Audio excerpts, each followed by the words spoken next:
Karnataka news beet follow ಮಾಡಿ, subscribe ಮಾಡಿ. ಒಂದು ಕಡೆ ತಮಿಳುನಾಡು ಮಾಜಿ ಸಿಎಂ ಸ್ಟಾಲಿನ್ ಹಾಗೂ ಅವರ ಪುತ್ರ ಉದಯನಿಧಿ ಸನಾತನ ಧರ್ಮ ನಿರ್ಮೂಲನೆ ಆಗಬೇಕು ಅಂತ ಹೇಳ್ತಾರೆ. ಆದರೆ ಸ್ಟಾಲಿನ್ ಪತ್ನಿ ಕರ್ನಾಟಕದಲ್ಲಿ ಟೆಂಪಲ್ ರನ್ ಮಾಡ್ತಾ ಇದ್ದಾರೆ.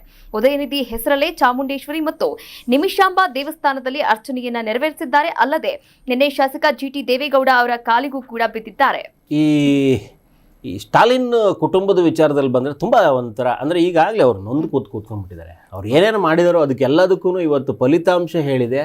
ನೀವು ಅಧಿಕಾರದಲ್ಲಿರೋದಕ್ಕೂ ನೀವು ಅಯೋಗ್ಯರು, ನೀವು ಮನೇಲಿರಪ್ಪ ಅಂತ ಹೇಳ್ಬಿಟ್ಟು ಅಪ್ಪ ಮಕ್ಕಳ ಬಾಯಿಗೆ ಬೀಗ ಅಧಿಕಾರದಲ್ಲಿದ್ದರೆ ಏನಾಗುತ್ತೆ, ಇವ್ರ ನಾಲಿಗೆಗಳು ಹಿಡಿತದಲ್ಲಿಲ್ಲ, ಬಾಯಿಗಳು ಹಿಡಿತದಲ್ಲಿಲ್ಲ, ತಲೆಗಳು ಹಿಡಿತದಲ್ಲಿರಲ್ಲ.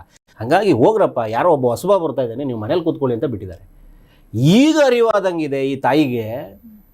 ಆ ಸ್ಟಾಲಿನ್, ಉದಯನಿಧಿ ಸ್ಟಾಲಿನ್ನು ಮತ್ತು ಇವ್ರ ಹೆಸರಲ್ಲಿ ಅಂದರೆ ಅವರು ಶ್ರೇಯೋಭಿವೃದ್ಧಿಗೋಸ್ಕರ ಇವತ್ತು ಟೆಂಪಲ್ ರನ್ ಮಾಡ್ತಾ ಕೂತ್ಕೊಂಡಿದ್ದಾರೆ.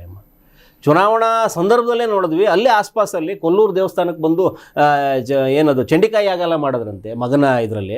ಮಗನ ನಾಲ್ಗೆ ಶುದ್ಧ ಮಾಡೋದಕ್ಕೆ ಯಾವುದಾದ್ರೂ ಯಾಗ ಮನೇಲೇ ಇಟ್ಕೊಳ್ಳೋದು ಒಳ್ಳೇದು. ಇವ್ರು ದೇವಸ್ಥಾನ ಎಲ್ಲ ಸುತ್ತಾಡ್ಕೊಳ್ಳೋ ಬರೋ ಬದಲು ಯಾವುದಾದ್ರೂ ಪೌಡ್ರ್ ತಗೊಂಡೋಗಿ ವಾಶ್ ಮಾಡಿ ಆ ಮಗನ್ನ ಒಂದು 21 ದಿನನೋ ಏನೋ ಮಾಡ್ತಾರಲ್ಲ, ತೊಳೆದು ಏನೋ ಕ್ಲೀನ್ ಮಾಡಿ ರೆಡಿ ಮಾಡಿಸ್ಬೇಕು. ಅವನ ಬಾಯಲ್ಲಿ, ಮನುಷ್ಯನ ಬಾಯಲ್ಲಿ ಸನಾತನ, ಇನ್ನೊಂದು ಹಿಂದೂಗಳು ಅನ್ನೋ ಕಾನ್ಸೆಪ್ಟ್ ಏನು ಬರುತ್ತಲ್ಲ, ಅದು ಬರದೇ ಇರೋ ರೀತಿಯಲ್ಲಿ ಮಾಡೋದಕ್ಕೆ ಏನಾದರೂ ಒಂದು ಈ ದೇವ್ರ ಹತ್ರ ಪ್ರಾರ್ಥನೆ ಮಾಡ್ಕೊಂಡು ಇವ್ರಿಗೇನಾದರೂ ವರ ತಗೋಬೇಕು.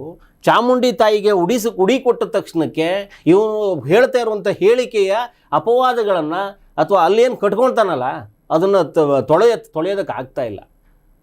ತಾಯಿ ಅವ್ರ ಕಾರ್ಯ ಮಾಡಬೇಕು, ಮಾಡಿದ್ದಾರೆ. ಕುಟುಂಬ ಸಮೇತವಾಗಿ ಬಂದು ಚಾಮುಂಡಿ ತಾಯಿಗೆ ದರ್ಶನ ಮಾಡ್ತಾರಂತೆ. ಜಿಟಿ ದೇವೇಗೌಡರು ಕಾಲಿಗೂ ಬಿದ್ದೋದ್ರಂತೆ. ಆಮೇಲೆ ನಿಮಿಷಾಂಬ ದೇವಿ, ನಮ್ಮ ಸುಪ್ರಸಿದ್ಧ ದೇವಸ್ಥಾನ, ಅಲ್ಲೂ ಕೂಡ ಬಂದು ಮಂಡ್ಯ ಜಿಲ್ಲೆಯಲ್ಲಿದೆ, ಅಲ್ಲೂ ಕೂಡ ಒಂದಷ್ಟು ಸೇವೆಗಳನ್ನು ಕೊಡ್ತಾರಂತೆ.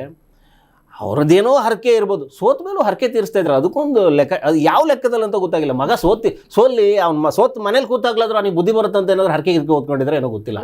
ಆ ಹರಕೆನೇನಾದ್ರು ತೀರಿಸ್ತಾ ಇದ್ದಾರೆ ಆ ತಾಯಿ.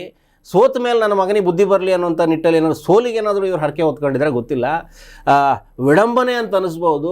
ಆದರೆ ಅವರ ಬಾಯಲ್ಲಿ ಬಂದಿರುವಂಥದ್ದು ಸೋತು ಸುಣ್ಣ ಆಗಿ ಇವರಿಗೆ ಹಿಂಗೆ ಎಲ್ಲ ಮಾಡಿ ಕೈ ತೋರಿಸಿದವ್ರನ್ನೇ ಸೋಲಿಸಿ ಸುಣ್ಣ ಮಾಡಿದ್ಮೇಲೂ ವಿರೋಧ ಪಕ್ಷದ ನಾಯಕನ ಸ್ಥಾನದಲ್ಲಿ ಕೂತ್ಕೊಂಡಾದ್ಮೇಲೂ ಆತನ ಬಾಯಲ್ಲಿ ಬರೋದು ಅದನ್ನೇ, ಸನಾತನ ಧರ್ಮವನ್ನು ನಿರ್ಮೂಲನೆ ಮಾಡ್ತೀನಿ. ಹುಟ್ಟೇ ಇಲ್ಲ ಇವ್ನು ಯಾರು ನಿರ್ಮೂಲನೆ ಮಾಡೋಕ್ಕೆ?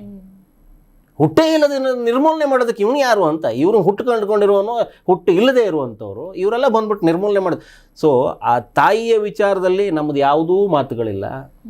ತಾಯಿ, ಮಗನ ಮತ್ತು ಅವರ ಪತಿಯ ಶ್ರೇಯೋಭಿವೃದ್ಧಿಗೆ ಲೆಕ್ಕಾಚಾರ ಹಾಕ್ಕೊಂಡಿದ್ದಾರೆ. ನಮ್ಮ ಸಲಹೆ ಇಷ್ಟೇ, ಅವರ ಶ್ರೇಯೋಭಿವೃದ್ಧಿಗೆ ಅವರೇ ಕಲ್ಲು ಹಾಕೋತಾ ಇದ್ದಾರೆ, ಅವರೇ ಮುಳ್ಳು ಹಾಕೋತಾ ಇದ್ದಾರೆ.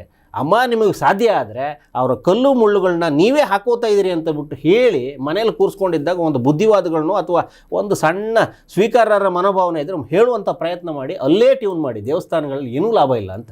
ಯಾಕಂದರೆ ಇವರೆಲ್ಲ ದಾಟಿಬಿಟ್ಟಿದ್ದಾರೆ. ದೇವಸ್ಥಾನಗಳು, ಇನ್ನೊಂದು ಮತ್ತೊಂದು ಮಸೀದಿ, ಮಂದಿರ, ಇದು ಯಾವುದಕ್ಕೂ ಬೆಲೆ ಕೊಡದೇ ಇರುವಂಥ ನಿಟ್ಟಲ್ಲಿ ಇವರು ಬಂದು ನಿಂತ್ಕೊಂಡಾಗಿದ್ದಾರೆ. ಇವರೇ ಸ್ವಯಂ ದೇವರಾಗಿ ನಿಂತ್ಕೊಂಡಿರೋದ್ರಿಂದ ಯಾವ ಪ್ರಾರ್ಥನೆಗಳು ಸಲ್ಲದೇ ಇರುವಂಥ ಲೆಕ್ಕಾಚಾರದಲ್ಲಿ ಇದೆ. ನೋಡಬೇಕು ಸ್ಟಾಲಿನ್ನಿಗೆ ಈ ಉಡಿ ಸೇವೆ, ಮಡಿ ಸೇವೆಗಳೆಲ್ಲ ಏನೇನು ಹಂತಕ್ಕೆ ಲಾಭ ತರುತ್ತೆ ಅನ್ನುವಂಥದ್ದು.